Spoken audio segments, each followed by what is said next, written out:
Tottenham have been closely watching Anthony Elanga.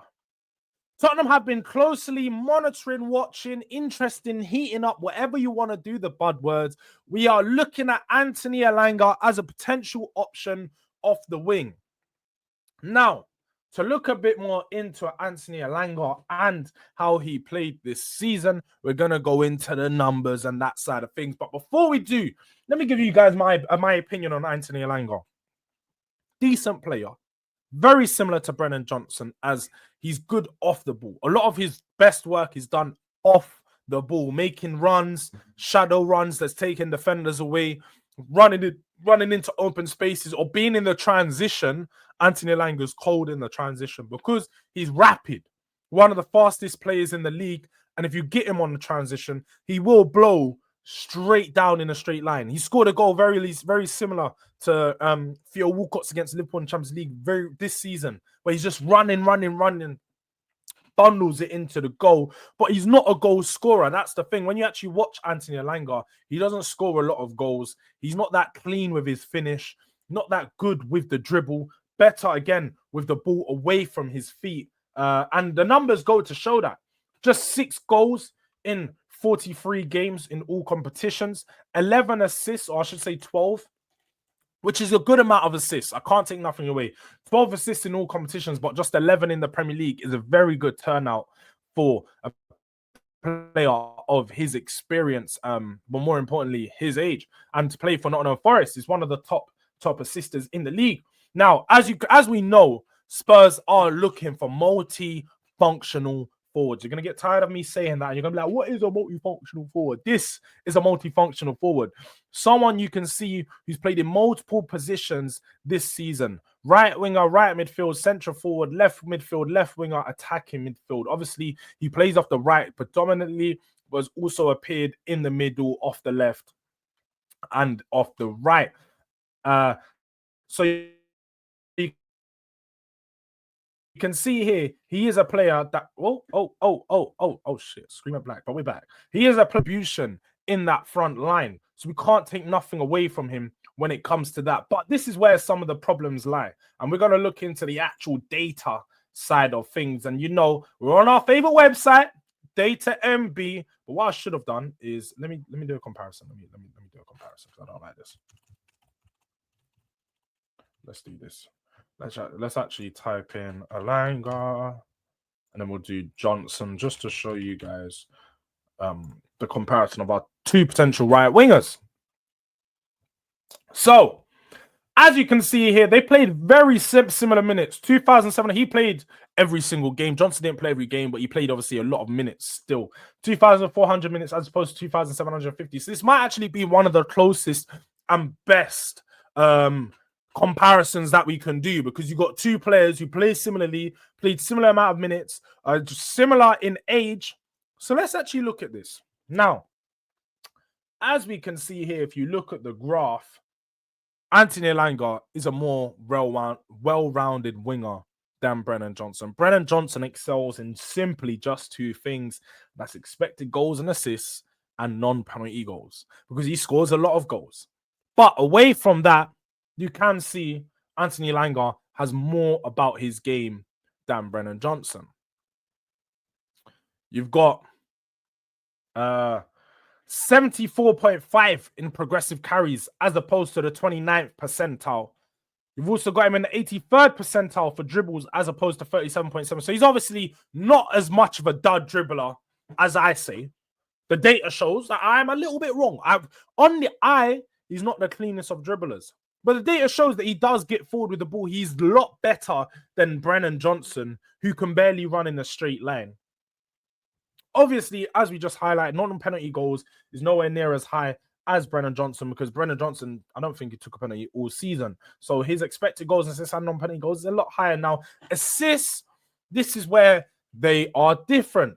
Now, within his first season, Brennan Johnson actually excelled when it comes to assists, and he got around 10, 11 assists in his first season. So you could say that it's an oxymoron of some sorts, because last season he got low assists, and then this season he got barely any assists. But he got loads of goals and then no assists and then no goals, and it's just the other way around. It flipped on its head. Now, as we can see here, again, moving on from the assist, but key passes, they are very similar. 43.9 as opposed to 51.1, but their attacking actions in the 81st percentile as opposed to Brennan Johnson 37. We can see here that Anthony Elanga is a better all-rounded winger than Brennan Johnson. The only thing that he does better is score goals. Now, Brennan Johnson, again, is probably a bad comparison in that sense because Brennan Johnson is not only just not our best winger, but he's just not that much of a good winger. Tottenham don't have good wingers, but this is the comparison that we have to make simply because Johnson is one of the only players that play on on that right side for us. We could do, look, 23, 24 Kulusevski, but they don't have 24, 25 because he played in the 10 this season. Now, it is rumoured that Nottingham Forest wants upwards of £60 million. 60 million pounds for Anthony Elanga. Now, I don't know if it's just the Swedish link for Spurs, because obviously we got Bergvall, we got Kulu. I'm hearing that they want some other players from Sweden. Like, Spurs are all in for this Viking era. We're really uptaking our Viking era right now, looking at the Danes, the Norwegians, the Swedes. Like, we were just trying to pick up everyone from the Scandinavian side of things. And I get it. I can't even lie. They're on an uprise right now. You got to invest in the dip. Like, you got to invest in the stocks right now whilst they're building, because they are on an uprise. Most definitely are on an uprise. But yeah, no, Anthony Elanga, don't think he's a player that Spurs should be in for. His transfer market is 42 million, but they want around 60. So you can already tell we're going to get fleeced. The only good thing about him is he obviously is a club-trained player of Manchester United. So, to some sense, if he comes to Tottenham in Europe, he counts as a homegrown player, I believe, because he was homegrown in England. I believe so. But no more ballers that control the football with their shins. I've had enough. Eze and Gibbs-White is nice for you. Big up to a gal. I don't think we get both of them, innit? There's no doubt we'd get both of them, but I'd love to have one of them. Releases a video calling me out and slanders me in his chat. Nah, there's no slander for Luke, man. You guys already know Luke is my guy. We're due to get Luke back onto the channel, maybe a 1v1 show. We're gonna do that soon. I always say that to everyone, we need to do one, and then I don't book them in. But that's always a me problem, guys. I'll be real. If there's anyone you guys want me on the channel, you just have to put in the comments, put in the thing, and I'll make it happen. But everyone knows, man, like, I've got bad memory. So sometimes I say I'm gonna do it, but I just don't get around to it. But man like AB, biggest supporter, man like Bainesy, my guy, bigger. You know what, man? I love Bainesy. Really love Bainesy. Big up Bainesy for the super chat. Big Jords on the analytics.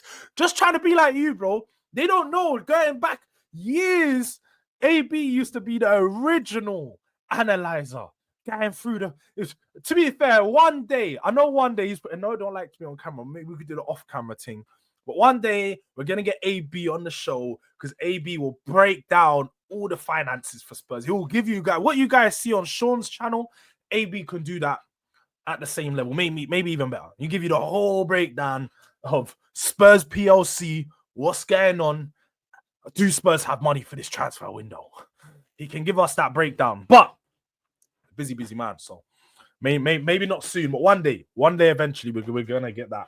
No doubt about that. Any minor hiccup will be magnified, and that will take us toll on the mindset, and the manager will definitely revert to being super pragmatic and regress further. Now, the thing is with Frank, like we said, he's not a pragmatic manager, but he does like to play pragmatic football at times. So there's not a point of where I think we would regress because we're playing pragmatic football. You don't have to regress playing that way. You can play pragmatic football, but still be a very good attacking team. Jose Mourinho and Antonio Conte, they epitomize that more than anything. We played some of the best attacking football I've ever seen at Spurs under Jose Mourinho and Conte, but Jose Mourinho in particular.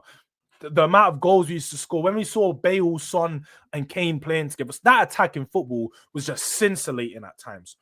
3 or 4 passes, we broke through a team. 1, 2, 3, 4, through on goal, bang, goal. Like, not always because you're defensive in that sense that your teams don't play attacking football. We need to be smart, man. But listen, Jords, why spend 40 bags on sidemen like Archie Gray when Bergvall is 10 times the player for 10 millions? The thing is, King, is there's not many Bergvalls available. And more importantly, Bergvall was wanted by not just Tottenham, Barcelona, Man United, all of the big clubs in the world. Tottenham just managed to attract him through, sweet talking, making sure he makes the right decision. And he did.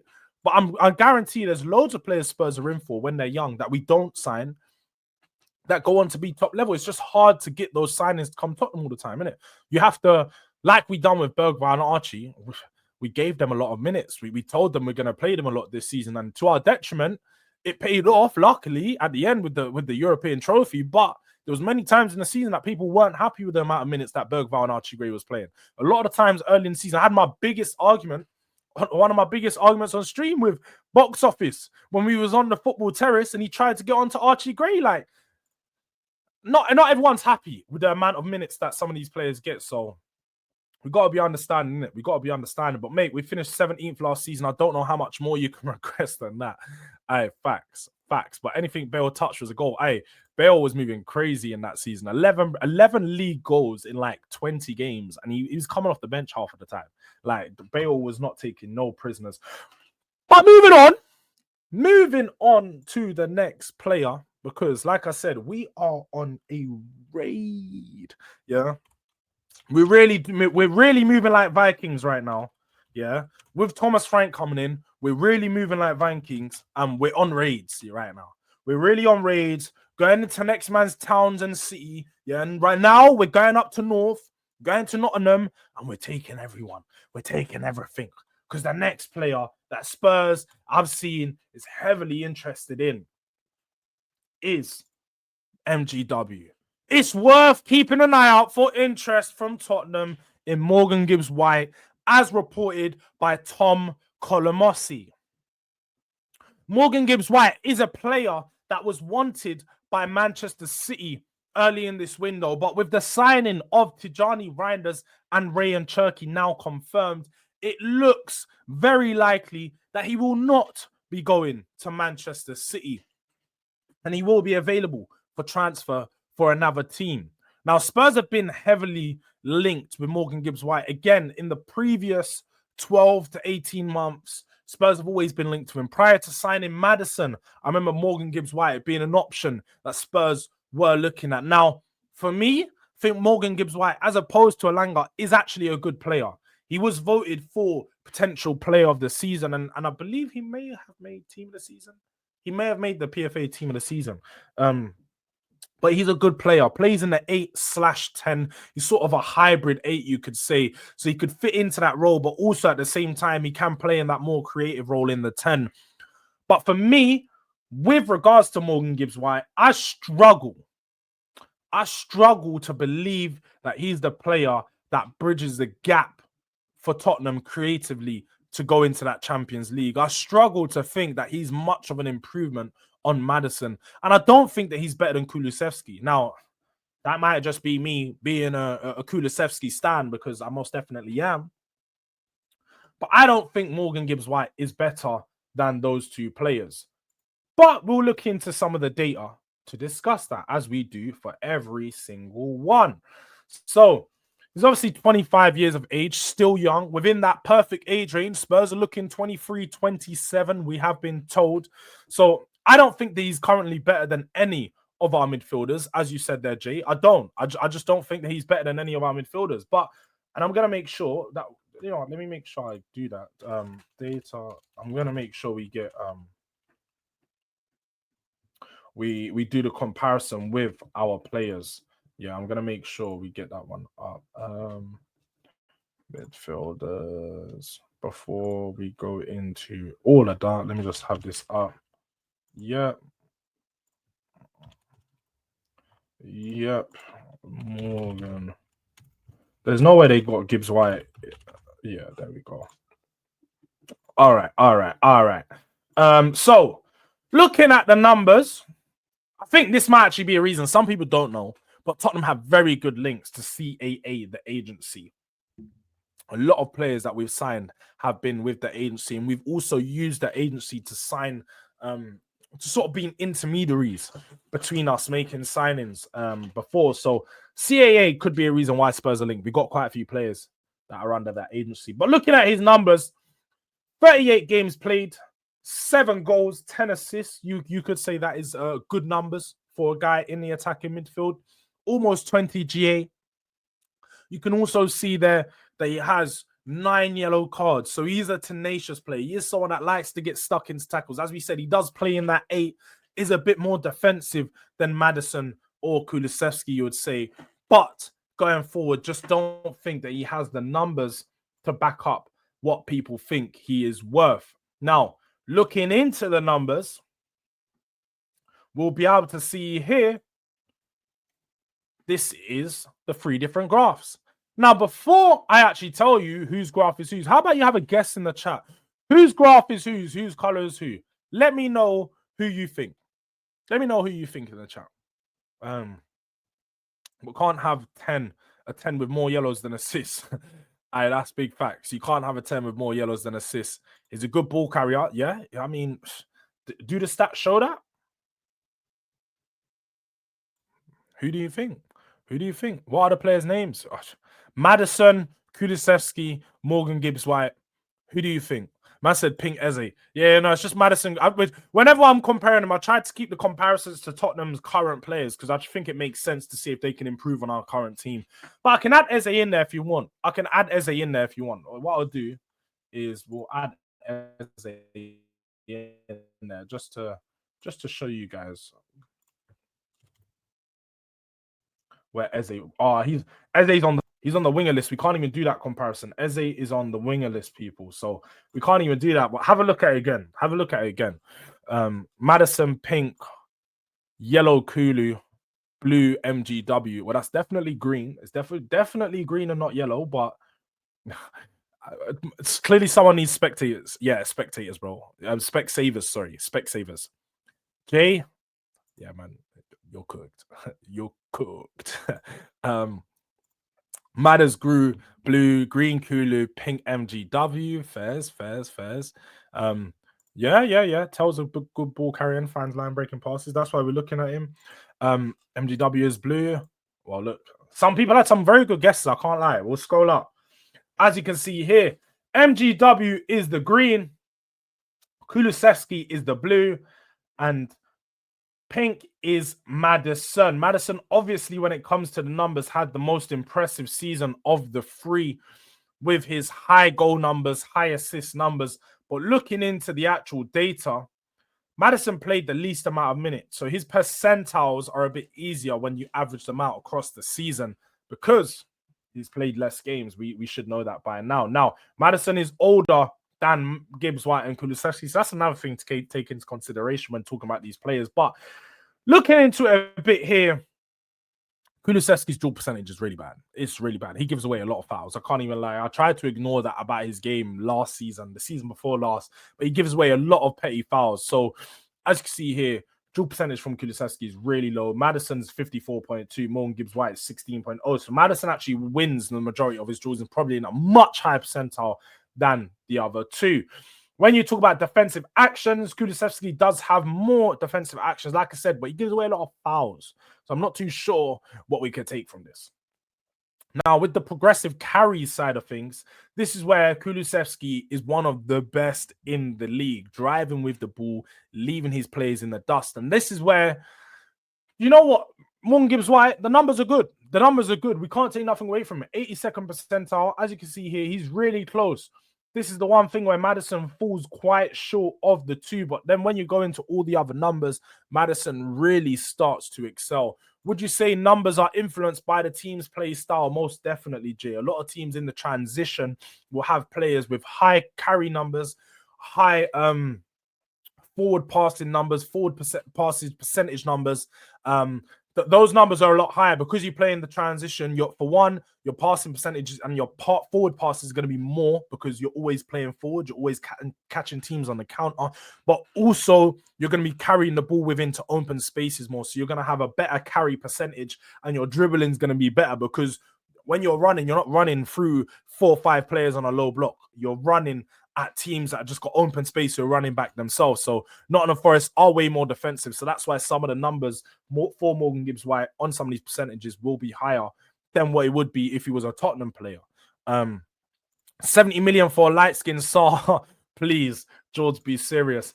Yeah, and look, you can see here, Maddison, when it comes to forward pass and forward pass percentage, is a lot higher than the other two. Kulusevski carries, and that's where he's strong. He's strong with moving the ball forward whilst running with it.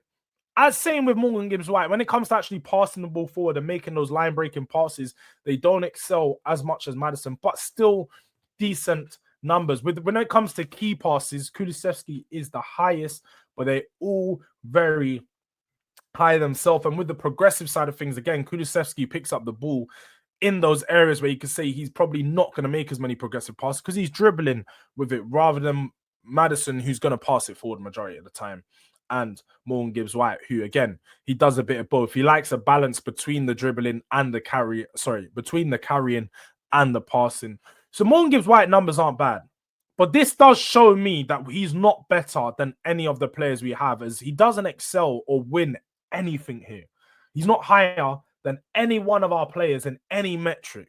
So I wouldn't understand why we would sign him when we got 2 10s at home, at our gaff, that are technically better than Morgan Gibbs-White. So I hear what people are saying. I hear what people are saying when they're talking about Gibbs-White. You know, is he better than what we got? No. So Gibbs-White would make a good backup? No, he wouldn't make a good backup. We've got players that can play in his position that are already backups, that can play in the 8/10. Lucas Berg. In fact, let's see if I throw Bergval in here. Let's throw a Bergval in here and see what happens. Let's his numbers are too low. His minutes are too low. But look, when you throw Bergval in here, then obviously on the progressive side of things, he's better than Bergval. But when it comes to dual percentage, carrying, defensive actions, but forward passes, Bergval is pretty much giving you what Morgan Gibbs-White is giving you. You're better off taking a Bergval in this sense. Bergval's got higher numbers here, and higher numbers here. Now, with the forward passes, he's a bit lower, but the pass percentage is higher. The key passes is obviously lower because the creative the creative liability is never on Bergval. But you can see here, Bergval's pretty much got what Morgan Gibbs-White has. So for me, looking at the potential deal around this, for me, I think Spurs are better off keeping the players we've got and not going for Morgan Gibbs-White or Anthony Elanga. So for this Tottenham transfer news show, people, I'm not going to lie, we got 2 duds.